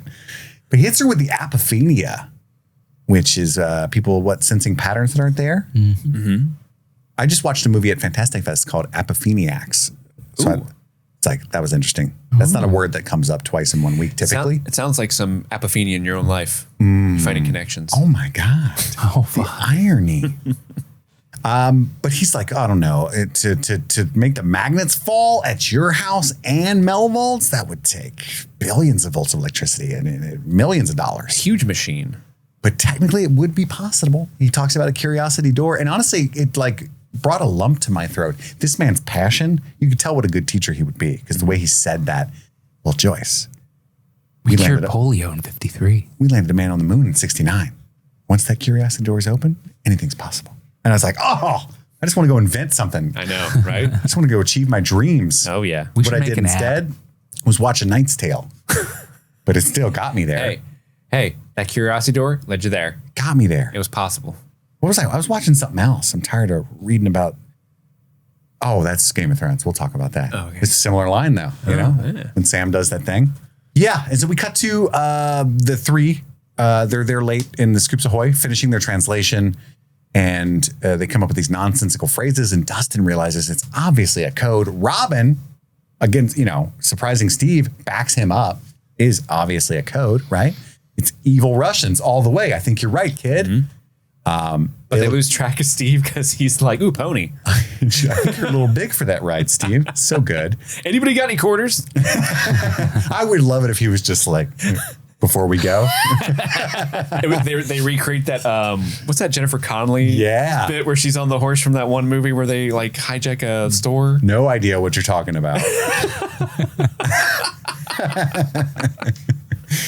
But he's like, look, the code came from here, not from Russia. He recognizes the song. They all realize he's right. What the fudge sickle? Hopper is still out there. He's at the restaurant at Enzo's being stood up. He's now drunk as a skunk. He's mad. He's drinking, watching all the happy couples feed each other and shit. Thought it wasn't a date hop. Grabs the bottle, takes off. I'm chief of police. I can do whatever I want. Bumps into motorcycle murder man. That guy's just everywhere. He was just trying to enjoy a nice Chianti. Yeah, he left Scoops Ahoy, went straight to Enzo's. This guy gets around. You notice that the town, I know it's like on purpose because they built the mall and stuff, so time has passed, but the town has gotten a lot bigger since season 2. Mm-hmm. You know? Yeah, it's awesome. It feels like a real place now. A different place, though. A different place. It's a whole different vibe. But they got to change the vibe each season for like other 80s movie references and, to make the story bigger. Sequels, I get it. Yeah, it's sad that they're no longer going to what was the movie theater called before? The Hawk in season 1 and 2. And now I bet that theater's closed now. It's a Cinemark. No, now it's a theater where podcasters go and have live shows once a year. Billy takes the body of the lifeguard to that outpost, and we get a little flashback to him grabbing her, and the goop monster approaches, and he's like, hold still, it'll all be over soon. It's a big ass monster that comes out of the shadows. Ooh, what was that? But they cut away before you get a good look. There's a lot of rats. And that's the end of episode 2, The Mall Rats. I'm just now getting the rat reference and Mall Rats reference. Holy shit, that's clever. Oh, fuck. I'm just kidding. I got that the whole time. Nailed it. I didn't get it either. It's cool. I got you? Yeah. Hell yeah. Thanks, man. We'll talk about our chocolate puddings, Easter Eggos, favorite performances, all that stuff after a brief break from one of our sponsors.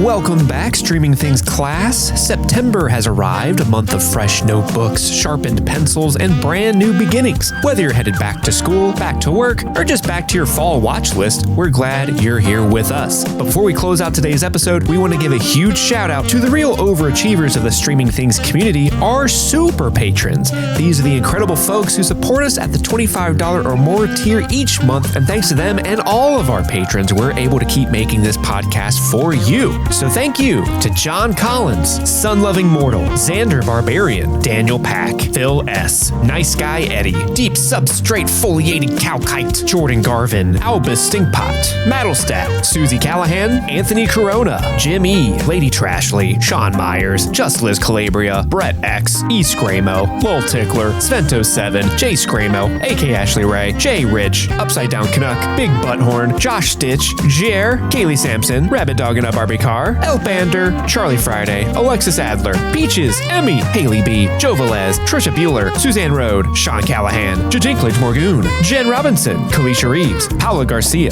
Vad Brenda, Aaron Armstrong, Hootie Hoo, Ashley Powers, Casey McCain, and of course, Enza. Thank you all so much for attending class this month and supporting us on Patreon. So without further ado, let's get back to this episode.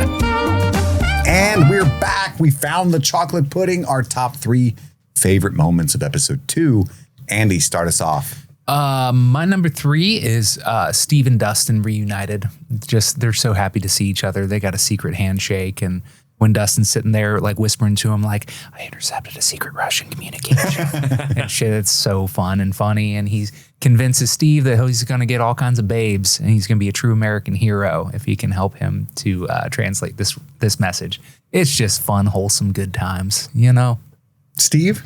That's a great pick. My pick is also a Steve Harrington moment, but it's the music with the horse scene. Just because Steve is so often painted as like just this oaf, this lovable oaf that is dumb and can't get it right.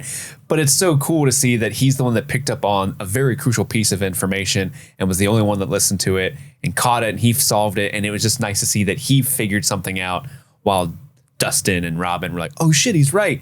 And plus it's really funny when she's like, I think you're a little too big for that ride. Yes. Like that shit's really, really funny. So that's my number 3. What about you, Kit?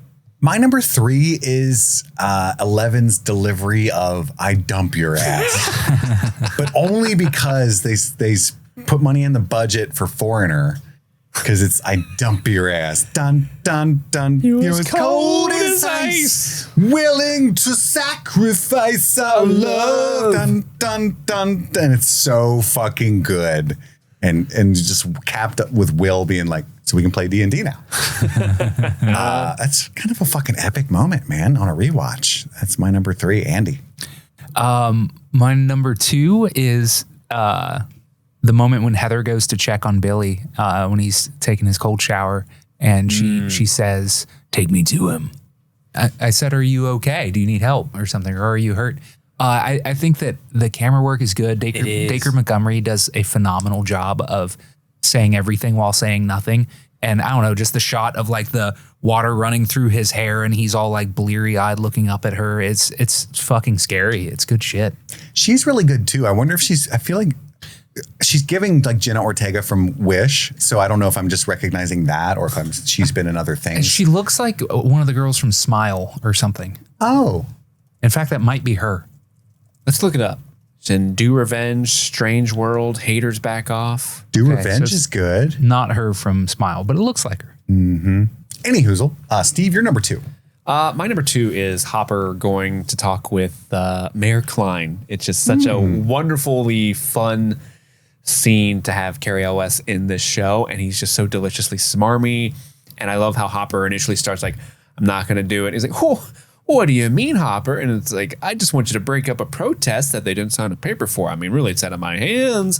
And you got the cigar chomper thing that he's got. That's super fun. The chomper. Yeah.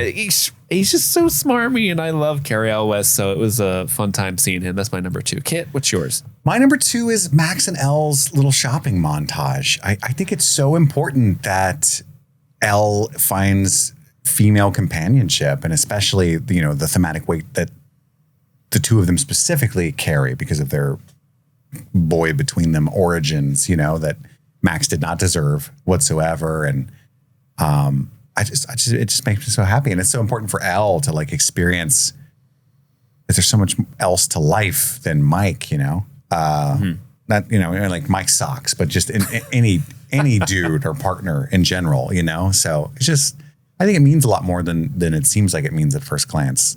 It's just like a fun little silly scene, but it's so important to her growth as a human.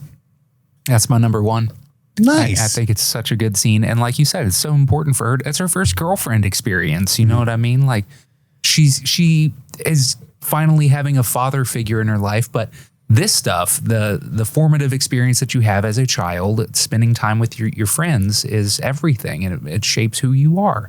And she's finally getting that. She's not getting it until she's 13 years old, but better late than never.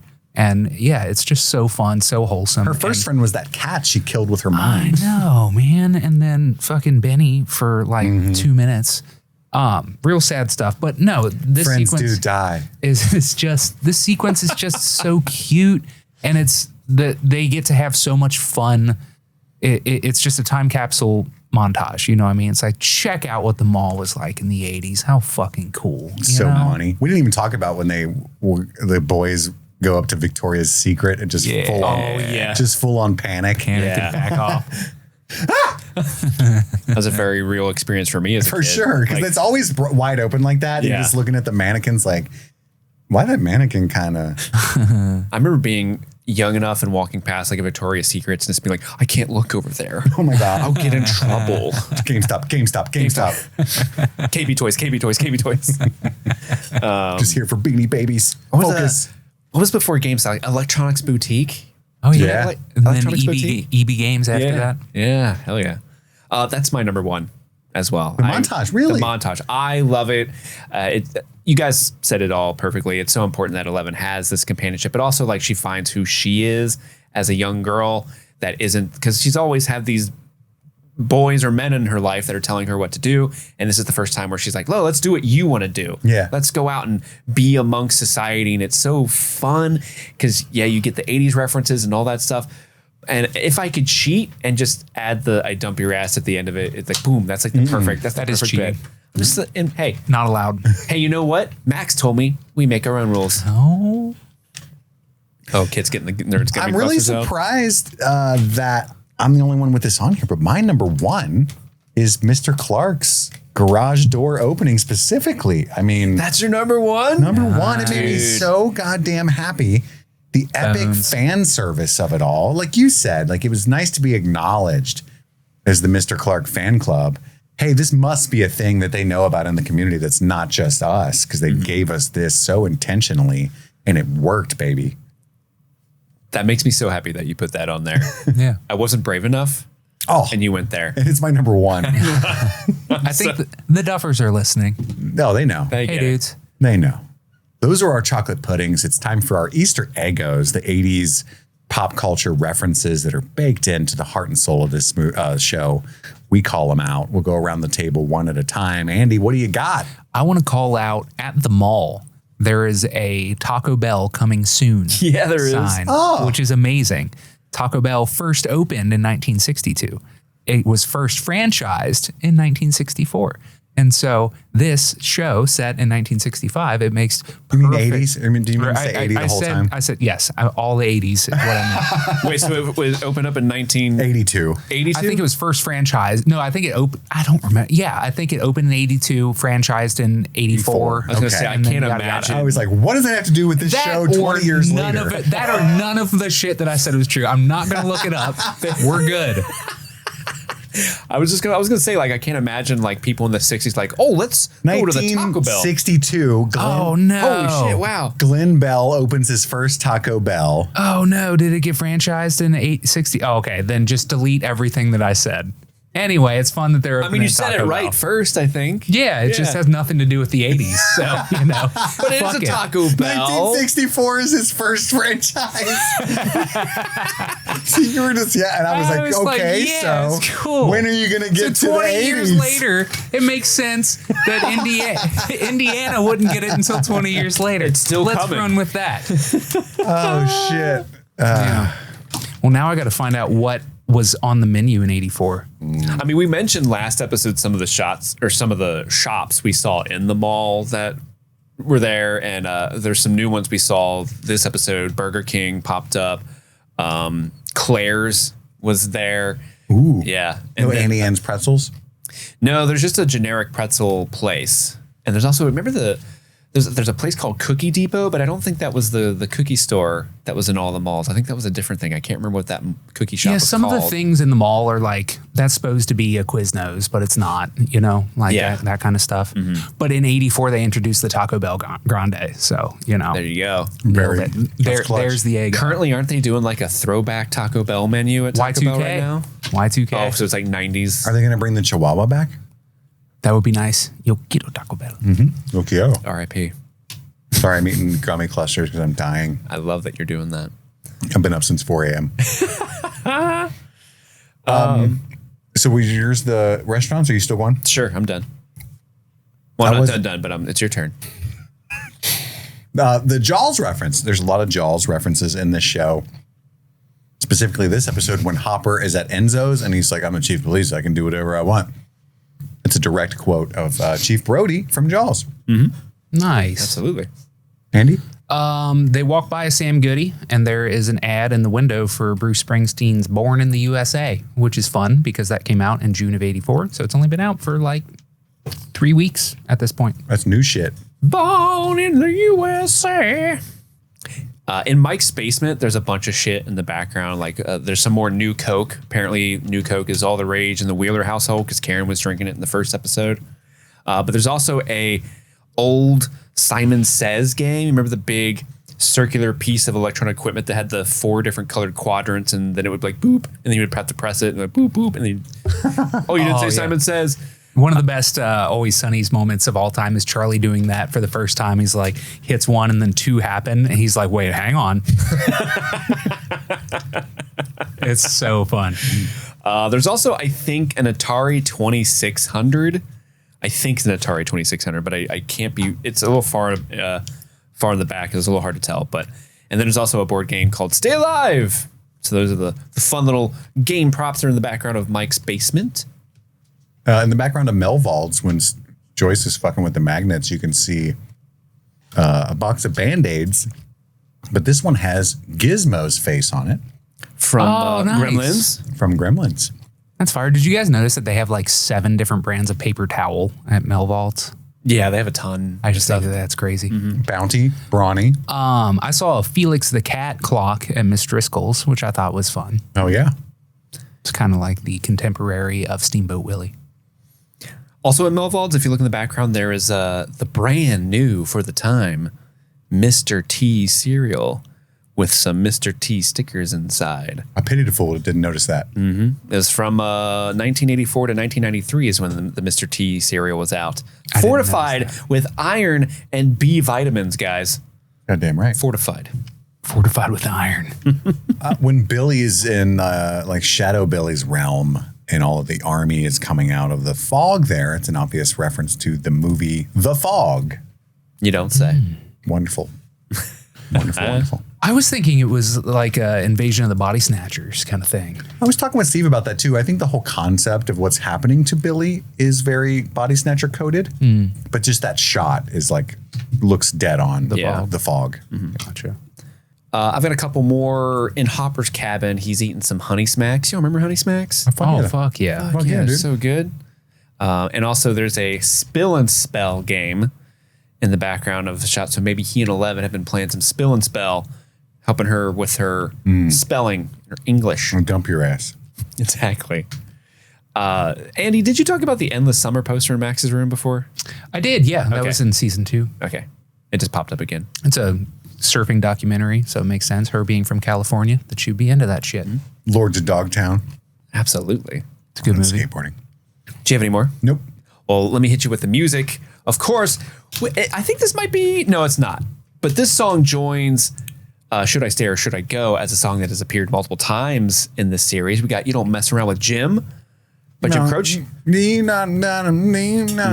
It's so fun. I sang that in karaoke last night. Isn't it Croce? Didn't we get corrected? People say that. You were doing karaoke last night? That's fun. You just in our refuse? house. I refuse. Steve's like, people say that, but fuck Here's the him. thing. Here's the thing. I spent a significant part of my life saying Jim Croce, and then a bunch of people came at me hard and said it's Jim Croce. So then I started saying Jim Croce, and now people are coming at me saying it's Croce again. I'm like, fuck it, I'm picking a side. I believe it is Jim Crochet. Crochet. I Yeah. like that. Jim Crochet. I'm going to do something Steve has never done. How would I do this? How to pronounce Jim Croce. Why am I gonna let the robot on Google tell me? No, you don't do the AI, but the AI does say Croce. Just saying. Too many people don't know how to pronounce this guy's name. Pro, where we teach you how to say words, names, and phrases in languages from all over the globe. Okay, this is why AI is taking over everyone's job. Jim Croce. Croce. Croce, you gotta roll the R. Croce. Croce. You don't mess around with Jim by Jim. The only way to know for Croce. sure is to like see him introduced on stage at like a talk show or something. Yeah. But I didn't have time to find that video. But that's what I do if I'm making like a TikTok. But these AI pronunciation things are killing us, dude. I know they are. I saw a new TikTok of a dude making fun of him. And it was Synecdoche from Synecdoche, New York. Synekina dochi doody tooty. Oh, dude. It's a pronunciation manual. I fucking love that YouTube channel. It's so died. funny. Because I've experienced that so much trying to be a content creator and trying to get help with names. Anyway, Steve, I feel you. I just wanted to say before we get all the emails, that's all that was doing. It's actually helping you. Now we've all learned as an audience, it's Jim Croce. Croce. We also got Get Up and Go by the Go-Go's. That's playing when Nancy and Jonathan are leaving work and getting into his car. If you're the Go-Go's, you have to write a song called Get Up and Go. Right? That was probably their first song. For sure. Yeah. Matter of Love by Altitude Music is playing when Karen and the gang are waiting for Billy to arrive at the pool and they're hating on Heather. Of course, we got My Bologna by Weird Al when Mr. Clark's there. Material Girl, of course, by Madonna when they're shopping at the mall. And then, like Kit said before, Cold as Ice by Foreigner when 11 breaks up with Mike. Some good ones. Those are all of our Easter Eggos for episode 2. Now it's time to nominate our favorite performance, our 11 out of 10 performance. I'm curious who you guys are going to give it to. Andy, who do you got? I'm going to give it to Millie Bobby Brown. You know, I had Dacre Montgomery on the short list just because everything he does in this season is phenomenal, so fun, so dark, so like tragic and wonderful. But Millie Bobby B, you know, stepping out of her element, having a good time, has a best friend now. And like, yeah, just her poking around the mall, having fun with her friend. She gets to like move her face more. Yeah, she gets than to ever do before in this episode. She gets to smile. She gets to smile. She gets actual lines, you know, and yeah, so she's crushing. Mm-hmm. I had 2 names on my list. I'm going to shout out the one person I'm not going to give it to, Sadie Sink, because I think Sadie Sink is instrumental with 11's storyline in this episode. But I'm going to give it to a person. I don't know if we'll have many opportunities to give it to this person, but I just want to give it to them. I want to give it to Carrie Elwes because I think he's so good as the mayor. He's so perfectly cast, and I just want more of him. I want As you wish. I want him. Yeah, yes, as you wish. And Hopper pushes him down a hill. I'm giving it to Carrie Elwes. He's amazing. I've got a kind of weird one too. I'm giving it to Maya Hawke as Robin. Love it. Hell yeah. That's not weird at all. Well, I think she does a lot more later, and but I think it's worth mentioning now that nobody was really quite sure what the hell was going on or if it was going to work, and she fits right into the crew in the same way that young Sadie Sink did in season 2. In such a, she just melds right into this new direction and helps take it there, and she's so talented and fun to watch. So for that reason, watching you shine early, Maya Hawke gets my 11 out of 10 award. Hell yeah. Now it's time to step into the Nina. Ooh. Boys and girls, we're going to Dr. B's house. He's going to crack some Schlitz and let us in. And we're going to listen to clips from our original coverage of this episode from 2017 and try to guess what the fuck we could possibly be talking about. Kit, welcome. It's been a while. It has. I've missed you, Dr. B. I was keeping tabs on you while you were in Austin. Mm-hmm. I stepped into the Nina myself and spied on you. And sir, shame. You should step into a shower. Child fights were legal in Texas. You'd love it there. Oh, boys, fuck. Let me grab my hat. I'm going to Austin. Your cowboy hat? Yeah. I want to fit in. McConaughey's there. Rogan's there. You'll love it. Oh, I love Rogan. I get high with him all the time. Okay, so Nina's segment. You already explained it. You guys want to hear the first clip that they sent us from season 3, episode 2? I do. All right. Preface again, we had a 4th co-host during this period. And if you hear that voice, that's who that is. Yeah, the Indiana writer. And Steve realizes that It's also Steve's nickname. it's the same. It's the should have been Nancy's nickname. You fucked that up. Ow. Anyway, so Are you slut shaming Nancy? no, I'm saying she's more of a writer to me. Okay. You know what I mean? Writer, like with a W? Yeah, she works in the paper. What did you guys think? Yeah, dirty minds. Indiana writer. Honestly, can I just say, excellent save. Well, I don't think it was a save. I just think it was legitimately what I was talking about. Now, why we were saying all that, who fucking knows? I think it's just because Steve found the horse, the song. Oh, yeah, they did the thing. Yeah, because it's an Indiana Flyer. I gotcha. Mm-hmm. We're talking about this section in the mall where he Gotcha. discovers the song. Gotcha. Yeah, let's see what they write. This is when Steve figures out that the Indiana Flyer rocking horse in the mall is playing the same music as the Russian transmission. Kit refers to the horse as the Indiana Rider instead, which leads us to the clip where Kit ever so convincingly states that he meant Nancy is a good writer rather than a rider. We did it. We nailed it. We get the point, Dr. Get B. the point. Oh, good job. Let's look at number 2. Like, my balls hurt right now. It was so cool. Your balls hurt? That doesn't sound Why? My balls haven't even dropped. Wait, you have balls? You guys have balls? Damn it. Okay, so it's It's got to be we're talking about the boys dealing with their lady troubles, and like this is just a pubescent experience that they're having for the first time, right? And so like as these kids are just hitting puberty and stuff, we are making a joke about the changes that a male body experiences in the in that time. It's one of those situations where you make it worse by being careful. Yeah. Okay, so you're saying like we're their nuts dropped. We're playing characters and like. I'm Will in that statement. Okay. You that's guys a have good guess. balls? Yeah, that's a good guess. Okay. Yeah, I like that. I think that's smart, Andy. Let's see what they write. Kit thinks Will is like he was as a kid. Everyone blossomed early and were making out, and Kit was on the sidelines just like Will, wanting to play D&D. Same. I love the way that they put it, and I hate how Andy put it. But we get the point. Yeah. Andy's no Indiana writer. Clip number 3. That was probably Trump's idea. Exactly. Oh my God. We got that one girl. That was still Trump's voice. She fell into our trap. That one worked. It's going to be huge. A wall without lifeguards. We're gonna make the pool great again. We call it the dead pool. No running my dick.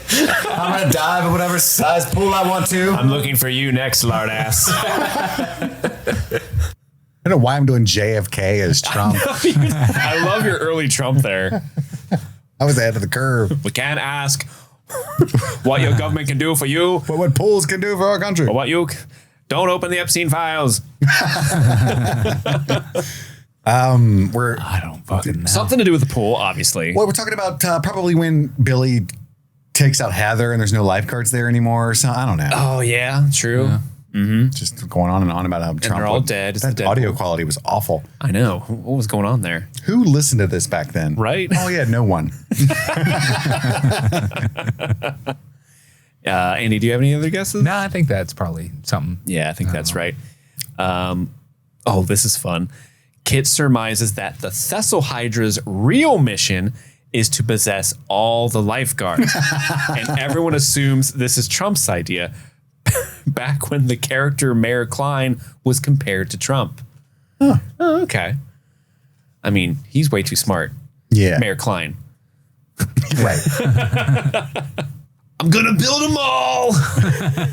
Calling it Starcourt. It's gonna be great. There's gonna be an Orange Julius, just like me. That's what they call me sometimes. Okay, clip number 4. Puppy vagina form, classic stage of osmosis. Wait, play that again. What? Puppy vagina form, classic stage of osmosis. Puppy vagina Are farm? you saying puppy or puffy? I don't know. Not gonna like it either way. Dude, I don't know. Let's just give me the answer. Let's not try to guess in the dark. We don't even know what I'm saying. When the rat in Miss Driscoll's basement explodes, it is compared to the second phase of the face hugger bursting out of the egg, which apparently looks like a flappy vagina. There you go. All right. I mean, so you were saying flappy vagina. The face hugger is objectively meant to mimic a vaginal opening. Yes. I don't know what else I was saying back then, and I don't co-sign it. Any adjectives I threw in there? I'm just glad you didn't say puppy or puffy. That's actually, yeah. Thank God. I'm relieved. Let's go to the last clip. writer. Yes, yeah. You got to enunciate. Oh, there's more. Last one, number 5. Yeah, I mean, that's where I was going.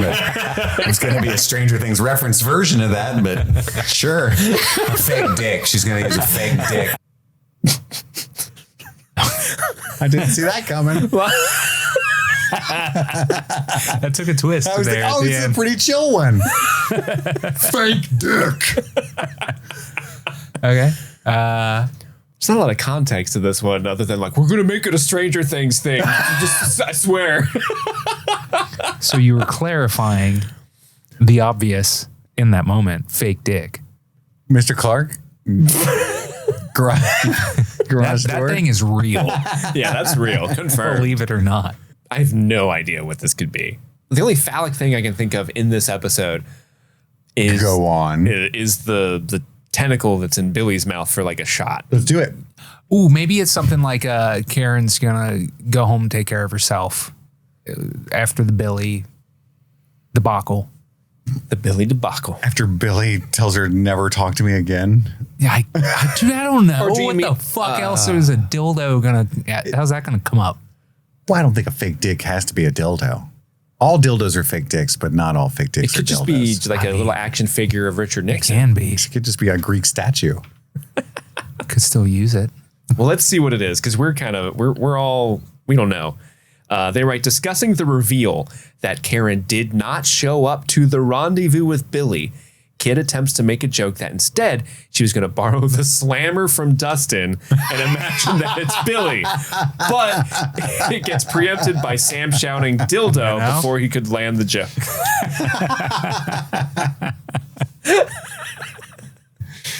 Yeah, you missed last week's episode where they used a clip of you like making fun of Dustin's the slammer and you're like, that sounds like a sex toy. Yeah. Well, that was the Nina segment, guys. Thank you to our mods. Seriously, I know I cringe throughout them most of the time, but I'm so grateful about all the, of all the hard work that you guys, you listen to those old low quality audio episodes and mine these clips for us to have new content with. I'm so appreciative. It's a lot of extra work. You guys are killing it. And thank you, Dr. B, for allowing us in your Nina hot tub every week. Yeah. Oh, he left. I think he went to Austin for the child fights. That's right. Well, I'll leave a note. Do we lock up? How do we do this? Take a Schlitz for the road and let's figure out what story you guys created to end this episode. This is Feel the Burn. Words chosen by Steve and Andy. Let's see what they did. My name is David Tennant, and power aerobics saved my clown car. I was an out-of-shape taxidermist who barely lifted her love handle off the couch all day. Then, I bought Bart Fonda's workout video, and it suddenly hit me like a sack of dinosaurs. In order to be happy and plump, I need to wear spandex brassieres and stretch my arms and pubes every day. From there, I started cucking aerobics classes at the local gym to learn all the steps, high kicks, salty lunges, and fancy whips. I lost over 42 pounds in blood, sweat, and Earl Grey tea by power squatting and inescapable jumping. I got my chance. Does that mean you're just standing still? I got my chance at the big leagues when I biffed in the National Aerobic Championship in 1987. I didn't win a gold aphrodisiac, but I won a new lease on life. I gotta say, this MadLibs is funnier imagining it is David Tennant. Wearing his spandex brassieres and stretching his pubes. And biffing it. Oh, biffed it. Biffed. That was this week's Mad Lib. Thank you guys for listening. Obviously, coverage of episode 3 of season 3 comes next. And if you're over on the Patreon at patreon.com/streamingthings, we're well on our way into season 7 at this point. Yeah. We're going to wrap up season 8 for good and all after the live show. So tune in if you haven't yet. Lots of good coverage over there. Centers most recently, all kinds of good stuff. Thank you so much to our supporters and all of our listeners. That's all the time we have right now. We've got to go return some videotapes. My name is Kit. I'm Andy. And I'm Steve. And this was Streaming Things, streaming Stranger Things. Happy streaming.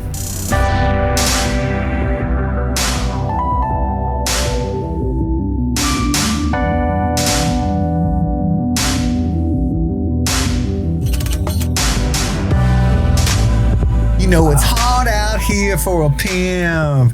You trying to get the money for the rent. I got a whole lot of bitches jumping ship. I hate when I have a whole lot of bitches jumping ship. 300 hoes went with that pimp into the drink. Into the drink. Who else would bring Robert Shaw and Hustle and Flow and make them fuck? Then the sharks came and they had a pimp's eyes. Oh, instead of a doll's eyes. You got it.